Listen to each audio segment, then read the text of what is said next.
பொதுவாகவே பெண் என்றால் அன்பு, கருணை, தாய்மை அப்படின்னு நம்ம சொல்லுவோம். ஆமாங்க, ஒரு தாய் தன்னுடைய குழந்தை மேல எவ்வளவு அன்பு வச்சிருக்கிறாங்கங்கிறத இந்த நிகழ்வ பார்த்து தாங்க நான் ரொம்ப நெகிழ்ந்து போயிட்டேன்.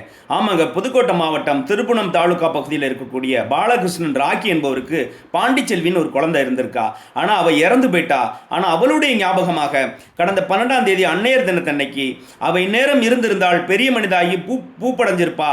அதனால அந்த குழந்தையோட கட் அவுட்டை வச்சு பூப்புனித நீராட்டு விழா எடுத்திருக்காங்க இந்த தாயார். ஆமாங்க, சொந்த பந்தங்களுக்கு சொல்லிவிட்டு மண்டபம் பிடிச்சி ஃப்ளக்ஸ் அடிச்சு என்ன பாண்டிச்செல்வி இல்ல விழான்னு போட்டு அந்த குழந்தையோட ஞாபகமாக அவ சிறு வயதில் விரும்பின அந்த மேக்கப் ரொம்பனா பிடிக்குமா அவளுக்கு.